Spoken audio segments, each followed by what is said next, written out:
Snow again? Man, I really need a change. That's better.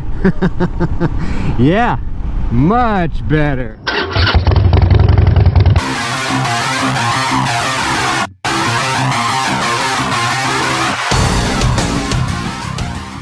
You know, I love riding in cold weather, but riding in cold weather in Florida means a whole different thing.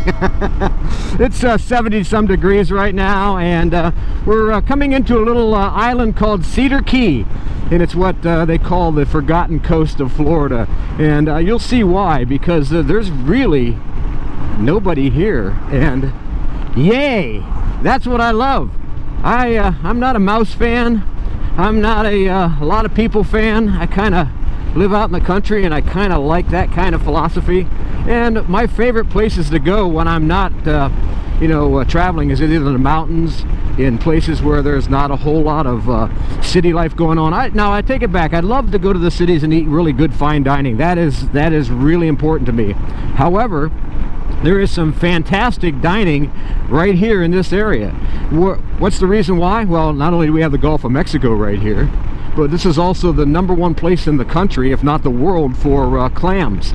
And man, there's some fantastic clams here in Cedar Key.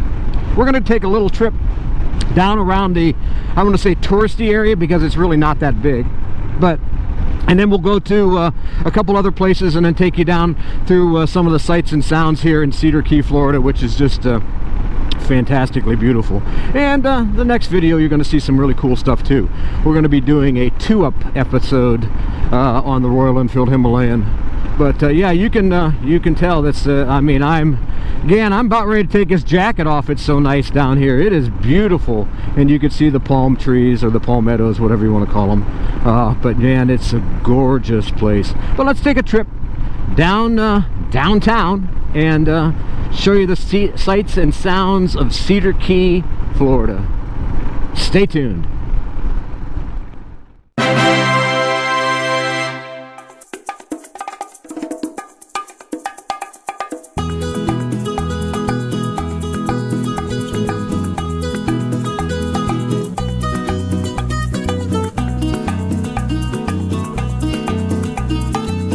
As we're coming into town here, I'll tell you, this is a really cool little island. I mean, I think there's like 700 to 800 people. I'm not sure the exact population. Again, it doesn't really matter. There's under 1,000 people here, and it's definitely a fishing town. This is what I'm used to when I was a kid. Now, you can call me an old man, old man Ronin, but the reality of it is, this is what I remember Florida like when I was a child, before the mouse, and well, right after the mouse was built. And and that's cool. I mean, but I like old Florida. I like with the small fishing villages. I used to go to a place called Destin, Florida, and it's really popular now, which means I don't go back. It's not for me. I like this, and one of the reasons why I wanted to come back to Cedar Key was because of its old Florida feel. And it's just gorgeous here. And like I said, everybody waves at everybody else, and everybody knows everybody in this town, and it's just, I mean, that's the way it is. Kind of a cool little place to come and just relax. I mean, if that's what you want to do, and you don't want to have all the big what do you call it, amusement park lifestyle, this is the town to come to. Yeah, you can go this way. And this is the tourist section of Cedar Key that I'm taking you to. You get up over top of this island, it's a little inlet, and you can see the Gulf of Mexico right there. I mean, we're right on the ocean, obviously.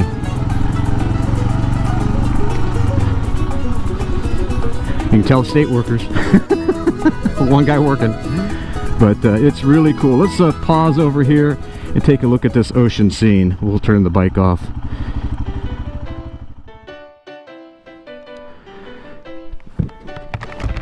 Beautiful, isn't it? And if you look, it's straight that way is west. So got a few not barrier islands, but a few islands out there. That's the original Cedar Key, and of course I think the airport's on that island out there. So Yeah, this is what the most this is where the sun goes down. In fact, we'll show you something hopefully tonight if the sun's if the clouds are out. We'll show you a nice little area here of the sunset. It's beautiful. It goes down actually over that where that house is out there. If you can see it, you know, sometimes GoPro cameras aren't so good as far as distance, but they're fantastic for view. And you can see in this area, and we'll slide by and go to the touristy section, but yeah, it's a really, really cool little town. Let's go farther. And we'll come down walking and show you some of this stuff later on in the video, but you can see this is where all the restaurants, and I mean these are all on stilts, and it's just a cool little area. This is, like I say, this is the touristy spot. I mean, you have to have that to have the area have some commerce, because fishing and clam raising is their main business, but tourism is important too, and that's really, really a neat thing. And let's pull over right here and take a look at that. That's actually the coast of Florida, straight down there. You can see, probably not, but that would be heading towards Tampa, and of course out that way is the Gulf of Mexico. And of course there's an inlet here, and like I say, we're on the island right now, so it is just, I'm telling you folks, this is just a beautiful, beautiful, beautiful place.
I just love it, man.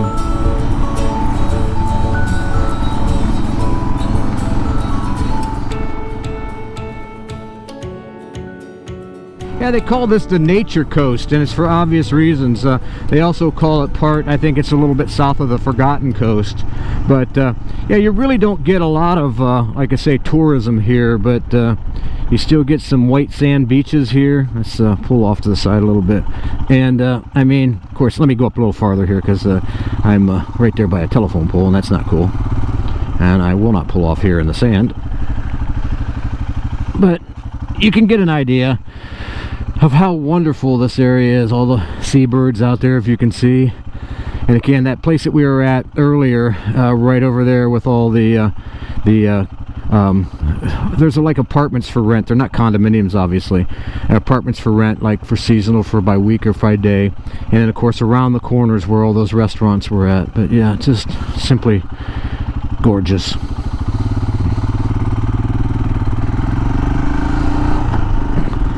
I really wanted to take you along with this trip. Like I say, we've been fighting the winter for the last several months up in Ohio, and that is something that I tire of the older I get. I mean, I still love to ride, and I will continue to ride year round.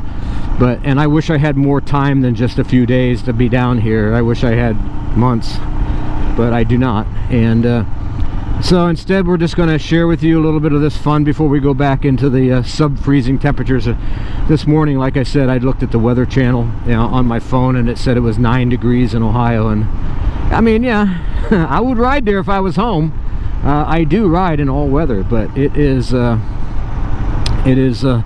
much better to ride in 70-some degrees. I think it's 74 degrees today. We're still pretty early in the morning. I think it's right around 10:30 or so when I started. It may be a little bit later now, obviously, I didn't check my clock on it. Says 11:43 on the clock on the bike, so, and I think it's pretty accurate yet. And let's just turn here. See what I mean about old Florida? All the Spanish moss. Yeah, man, I'm telling you. Love it, love it, love it. Well, I really hope you enjoyed this video today, riding the sights and sounds of Cedar Key on the Royal Enfield Himalayan. If you did, make sure you give us a big thumbs up. Make sure you subscribe, hit that bell notification button, share and comment. As always, we read all the comments and comment on as many as I possibly can. Until next time, ride safe everybody, and keep her on two wheels.